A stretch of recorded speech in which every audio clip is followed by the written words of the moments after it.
Hello, welcome to Be Make Do, a Soulmakers podcast, where we encourage and inspire you to become who you were created to be, make what you were created to make, and do what you were created to do. I'm your host, Lisa Smith, and I'm here with producer Dan ABH. Hello, everyone. And we're just really excited to begin our brand new series, The Wise-Hearted Ones. Now, I have been researching and working on and thinking about and praying about this story at the end of Exodus for a really long time now. And at first glance, it actually seems really boring. But dig deeper, and it's just such a rich, amazing, almost like never before told story. And I am just really excited to be able to dig into this with you. So along the way, we're going to invite some conversation partners, have some interviews with artists and theologians and creative thinkers, and talk about the story of design and art and the power of placemaking, culture making, and the arts. Because here's the thing. If environments and our culture shapes us, that's the premise. If that's true, and if God designed us and the arts this way on purpose, then I think a lot of things change, especially the way we think about the artist call. But there's several things that change. First, we start paying closer attention to our environments and how we curate our lives and our world, knowing that the aesthetics matter to God and that they can and that they are shaping us. So that changes the way we think about our environment. And then the second thing is, like I said, it starts to change the way we think about our role as art makers. So if what we create has that kind of shaping influence on people, then we have to think about our role maybe a little bit differently. Maybe the possibilities for what art can do change in our mind, as well as our responsibilities as makers. And then third, I think the way we think about, appreciate, and approach the arts as Christians radically shifts. And that's a welcome thing as well. So, I mean, all of this, I know it's a lot. There's a lot we're going to pick apart and dig into, but you start to get why I'm so excited about the series, Dan. I do. You've been talking about it for a long time, since I met you. Yeah. Yeah, it's a lot of people have written about Bezalel and Oholiab and this story from an artistic perspective, and there's so much to dig into and to dive into in this story. But I really want to look specifically at what's significant about this Tabernacle story as a place-making event, as a culture-shaping structure, and the arts as integral to our formation as people in our day-to-day and everyday lives, and the wise-hearted ones, all the people who are involved in creating this structure over and over again. Because I think it's funny because we don't most of the time think about, we're not really aware of how our environments and the culture we swim in affects and shapes us. But it does. It happens all the time, and we're not necessarily thinking about it. Like you, I mean, I know you are somebody who loves music. You listen to music. It's probably, I mean, like, do you have a soundtrack for your life? Oh, I do. Well, I always wanted one. I always wanted somebody to make a soundtrack so I could just plug it in, and like as I go through my day, I have a soundtrack. I'll make you one. Okay. Well, it's funny as you talk about the environments of, I mean, obviously, but some people may not know, I'm a drummer in a few bands, and I've been doing music for so long. I don't know why I still do it, just joking. But when you bring up environments, I even think about like when my bands practice, we set the lights really low, because if they're too bright, kind of takes away from like the vibe. And it's also reflective into when we play live at venues or whatnot. It's typically dark, and but there's also a light show going on. So I think when we're in the studio or in a rehearsal space, we like to get the lights dim, as opposed to when we're writing or tracking, we sometimes will keep the lights bright. So it's something just as simple as that. Right. For whatever it is, something you want to have happen, you're creating that structure. Especially when you're the one curating the space, or you're the host. Right. Right. Yeah. So. Yeah. And it's a part of everyday life. Like I was talking with my husband, Jay, and we've been talking about clutter a lot in the house and how, I mean, it's something that you cannot see. You think you're not seeing it, but for us anyway, it starts to get under our skin and it affects our moods and our creativity and that kind of stuff. Like just the way the environment is like crackling around you, I guess. Yeah, and I'll throw another one at you, like this like digital social media news feed that really affects our environment. You know what I mean? When we're preparing to do something. Or specifically, I've noticed it even with myself and with my bandmates, we'll be like setting up and getting ready to go and everyone's just scrolling on their phones. And I'm wondering to myself, does this put us in a different psyche? Yeah. Does this change what we're about to do? Because I don't know what social media feed you're on, but it's usually not very positive. Right. So where does that put you as an artist right before you're about to do something? Yeah. Is it smart of us to be not paying attention to what we're about to do? Yeah, such a great question. Yeah, I think there's so many implications for starting to be really conscious about that. Yeah. So this is what we're going to talk about. We're going to pick all this stuff apart in the series and just start having some conversations about where that leads and invite you as our listeners to consider how this impacts your understanding of call. Because I really believe this story in Exodus shows that God gives artistic skill and talent for a very distinct and for powerful purposes. Purposes which I think we're often oblivious to. Well, let's get started. All right, let's do it.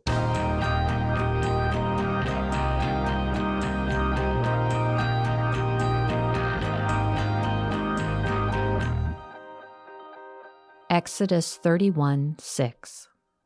I have put wisdom in the heart of every skilled artisan in order to make all that I have commanded you. In Exodus, there's this story hidden within a story, sandwiched in between Moses on Mount Sinai receiving the 10 Commandments and the glorious images of the Israelites carrying the Ark of the Covenant through the desert, is a story about art and artists, design and makers. I'm sure you're probably familiar with the story of Moses and the 10 Commandments. At least I'm sure you've seen an image somewhere of Charlton Heston and a fake beard receiving big, huge stone tablets. The light of God shines from you, Moses. Do not kneel to me, Joshua. These tablets of stone. And maybe you remember the Ark of the Covenant and all that craziness from the Raiders of the Lost Ark. And probably you've heard the story of the golden calf and that great debacle. But I don't think I've ever heard of a movie about what happens in between all of that. And really, it's no wonder. The section of Exodus that I'm talking about is kind of like the director's cut of a film. Most people skip over the commentary and the backstory. Understandably, because it sounds something like this. Over the tabernacle, make 11 of these curtains. Each curtain should be 45 feet long and 6 feet wide. But in the midst of what seems like dry details are actual people and lives. And in the midst of these dry lists about materials and labor is an incredible story. Here, hidden in Exodus, we makers and artists find the root of our calling. It's a story about art and artists, design and makers. This is the story of the wise-hearted ones, the ones who were called by name and by heart to construct the tabernacle. It starts as a love story. God wanted more than anything to be with his people, and his people needed him to be with them more than anything. They needed a place where they knew they could approach God and worship. And God always had a plan to give it to them. But this wasn't going to be any ordinary sanctuary or church building. This house of worship was actually designed entirely by God himself, with a level of rich attention to detail that is unparalleled, even by the pickiest designer. I mean, keep in mind, think about it. It only takes 4 chapters in the Bible for God to give Moses the 10 Commandments, but it takes 11 chapters of intricate instruction to convey God's plans for the tabernacle. Now that's some design. So what's the deal? Why take up all this space? I think it's because it's in the details themselves that we find a clue as to how God intended art to function with his people. He chose materials and design so specifically because he was creating an aesthetic structure to hold the Israelites together as God's people. This structure was far more important in the daily lives of the Israelites than what we typically experience with our worship spaces. For one thing, the tabernacle was the physical center of their lives. It was literally located in the middle of their living spaces, in the middle of their tents. It was used daily, not just for community worship, but for all kinds of gathering. It was the seat of governance and judgment. It's the backdrop for all the important stuff of life. This is where disputes would be settled, and the high priest Aaron would make decisions for the tribes. History would be made and shared in this space. And most importantly, this is where the Israelites would meet with God. They'd have feasts and festivals and rituals. The priests would constantly inhabit and care for the space and for the offerings of the people. And you can imagine how being in such a space day after day, even just passing by it, knowing that it was there, influenced the form and the rhythm of their daily lives. And that aesthetic structure shaped their imaginations about the nature and the character of God, and the nature and the character of God's love for his people. So see, these lists are an outline of the drama and pageantry and ritual and beauty with which God would woo his people, keep them close, allow them to feel his presence. While the law was the governing structure for God's people, the tabernacle was the aesthetic structure that would hold them together as God's people. Up on that mountain, Moses received more than 2 stone tablets. He got blueprints. So why? Why is this act of construction so important? I recently had a conversation with Jennifer Allen Kraft, who's Associate Professor of Theology and Humanities at Point University in West Point, Georgia, where she teaches courses in systematic theology, philosophy, and the arts. And she's the author of the book, Placemaking and the Arts, Cultivating the Christian Life, a wonderful book, which I have used for a lot of my research. And we got a chance to talk about this story and some of its implications. So let's take a listen.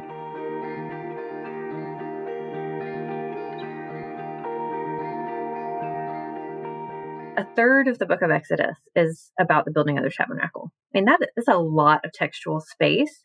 When you look at other things in scripture that receive so little textual space, Jesus' baptism gets like a couple verses, things that seem like pretty important. And so, I think even just the textual space that it gives us clues us into the fact that this is a pretty significant part of Israel's history and identity.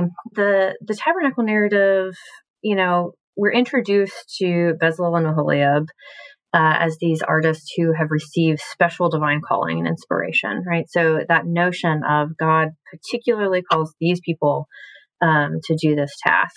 And that calling is really important because the calling and the command of God throughout that narrative is the key to understanding what's good about it. Because we're introduced to the artists, to Bezalel and Aholiab, we're told, all the gifts, all the things that they're called to do. A chapter later, after that introduction, is the golden calf narrative. Yeah. Where we get this, designation to not have any other idols, no graven images, right? And so there sort of seems to be this conflict within the text itself. We're later introduced to the artist again. So there's kind of a double introduction.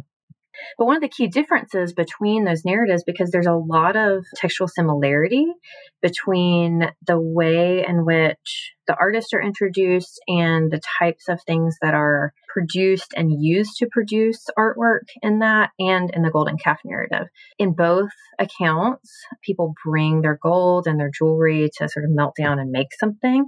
Like, people are sort of engaging in the task in very similar ways, but the golden calf was not called by God. And it's this kind of misplaced attempt to see God's presence and to understand God's presence. And so I think the calling and the inspiration part is really key to understanding the way that artistry is functioning in the tabernacle. And I mean, the tabernacle is a really particular place in Israel's history, right? It is the place where God's presence is going to dwell. That's different from other places. And so whatever we can draw out about artistic inspiration and calling and artistic, how God is thinking about artistry has to be understood within that context too, that this is a special case, but I think some general things can be drawn out of it. Within the case of the tabernacle, they're building it on a repeated basis, right? So the tabernacle, I talk about the fact that the tabernacle is this kind of this event-like place that is constantly made and remade over and over again. So as they move, it's made in the same way every time. So it's the same place every time, but it's moving within the landscape and in the environment. And it involves the placemaking of the people every single time. They have to rebuild it. They have to put everything where it should. And artists are really central to that, to create the visual environment. But the artistic activity there is understood in relation to the worship, right? So to the worshipful activity of the people, and the artists themselves are sort of priestly in that way. And that brings us back in a lot of ways to the Genesis narrative, and the fact that, Adam is kind of the first poet and placemaker and gardener that we see in Scripture. And the garden narrative is a tabernacle temple narrative, right? So, I mean, it is the first space where God dwells with humans. And so we might then think about those two texts together in terms of our responsible calling to make, to name, to put together, to make places in a way that is fitting for divine and human relationship, and also for relationship with one another. So the tabernacle space is where they go to meet God, but it's also what they're doing together as a community. So the artistic practice then is a really central part of the way in which they're forming community with not only with God, but with one another. And so I think that is a really central part of understanding the tabernacle narrative.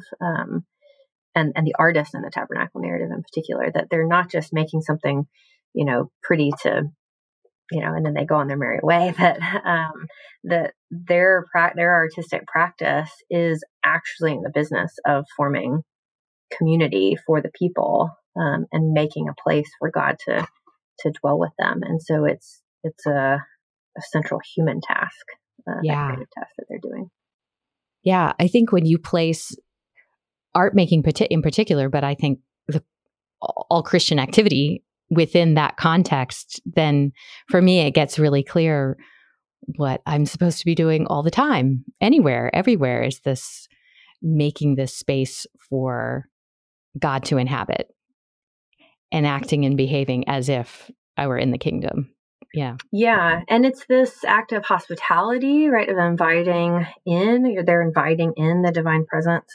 And God wants that to be a particular way, right? Like he's called them to make it with particular accoutrements, particular ways of making things, particular ratios that are used. And, they have to sort of bend to that.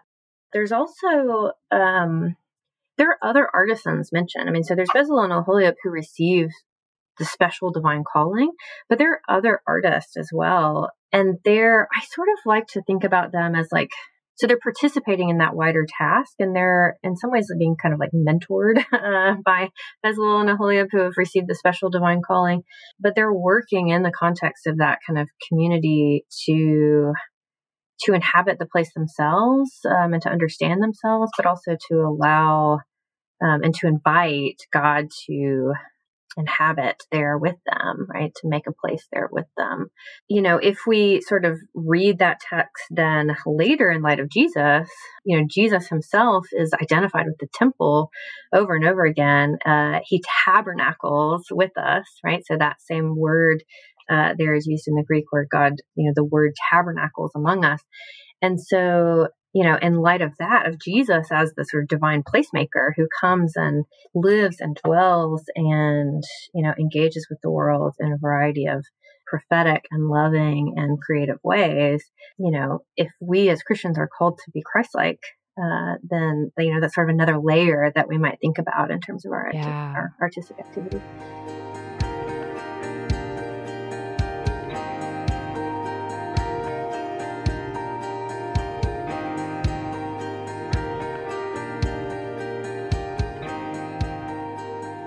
I really appreciate Jennifer taking the time to talk with me about the Tabernacle and Bezalel and Oholiab. Okay, so some things for us to pull out from these discussions that we've had so far in this episode. First, the aesthetics matter to God. Design, beauty, and environment were always part of God's plan, and it's tied into his relationship with us. Second, God provides not only a governing structure for our lives, but also an aesthetic one. And third, God uses design, beauty, art to elicit a sense of his presence with us and to draw us closer to him. Now, as I mentioned at the very beginning, I think this has significant implications on the call of the artist. So when we were talking with Jennifer, she brought up this important aspect of call, right? That what made the creation of the tabernacle different was the call by God to make it. And because of the nature of what they were called to create, that it was a place for God to inhabit, the artists were then serving in a priestly or prophetic way. Now we're going to come back to that in more depth, but how is this priestly or prophetic, this act, this creation? Well, as Jennifer said, the tabernacle is at the center of everything. It's designed as a constant callback to the invitation of Genesis. All the imagery in the creation of the tabernacle points to the story of Genesis. It's a prophetic call back to being the people of God. So Marty Solomon has an excellent podcast series teaching through the Bible as a complete and cohesive narrative. It's really, really amazing. It's called Bema, B-E-M-A. Highly recommend it. Check it out. But Marty Solomon says, the tabernacle is a constant reminder to call you back to the love of God, the forgiveness of God, the acceptance of God, and the rest that trusting the story provides you. Now that is a priestly and prophetic thing. Okay, so we could think of this all as a one-time experience, a one-time art project. But here's another little cool connection that Marty Solomon makes. He talks about how when the tabernacle is inaugurated, it's this beautiful creative project, and when it's complete, fire comes out and the people fall down and worship God with joy. The fire is the presence of God filling this mobile tabernacle. But then again, later, when the Israelites settle in Jerusalem, the same kind of creative project is employed to create the temple, which is the permanent structure where God would dwell in their midst. And again, it has the same elaborate artistry.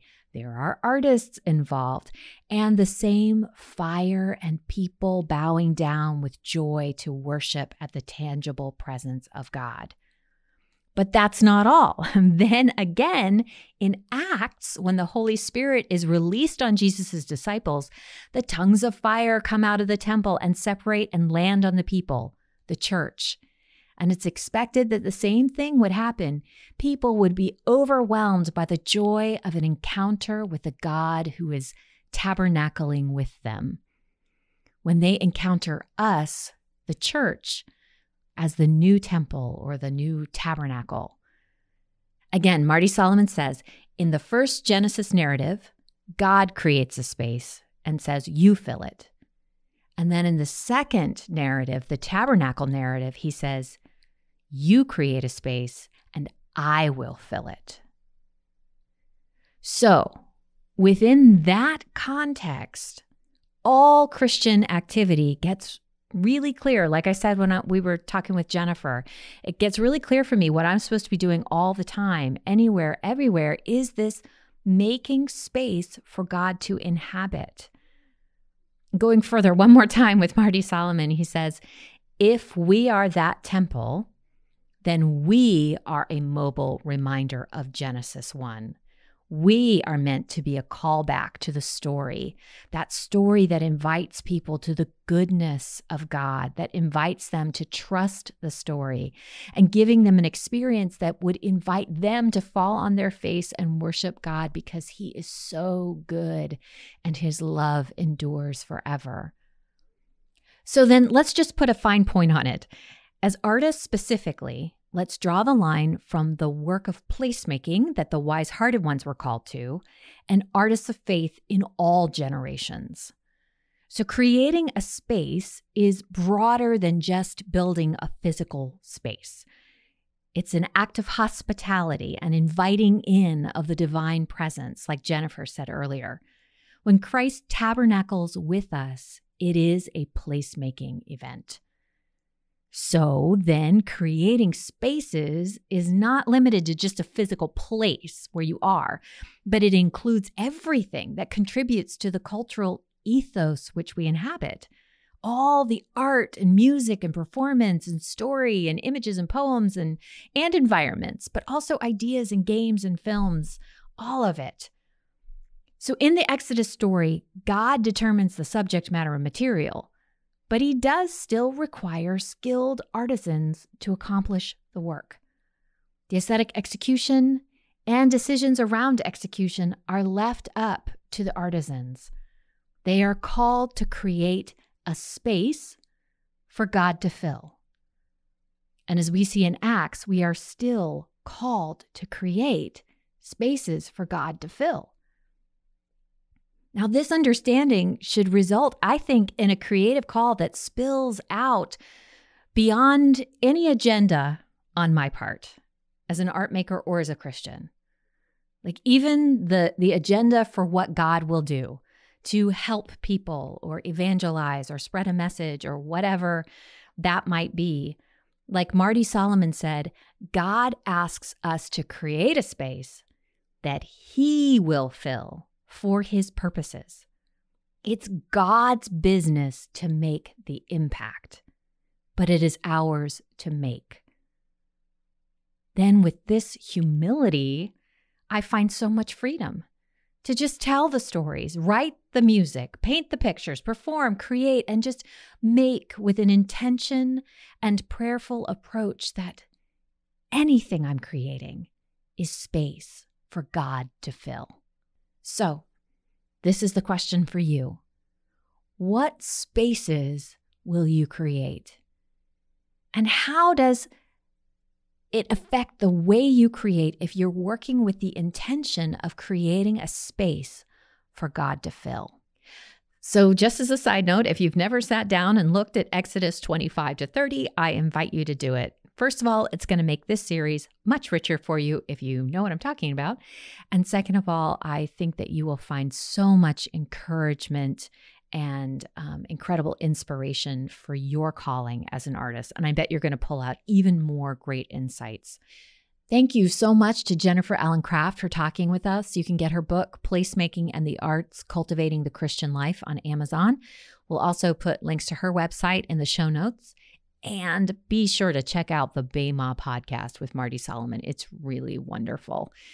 And stay tuned for our next episode with Deborah Sokolov, artist, poet, liturgist, and former director of the Luce Center for Theology and the Arts at Wesley Theological Seminary in Washington, D.C. It's going to be such a great follow-up to this teaching because she's actually, I think, going to start painting a picture of what this could look like. The church doesn't have to be a hierarchical structure. This church can distribute its leadership and distribute the art making and distribute the joy. Be sure to join us on this journey as we continue to discover the original call of the artist and reconsider your creative gifting in light of the wise-hearted ones.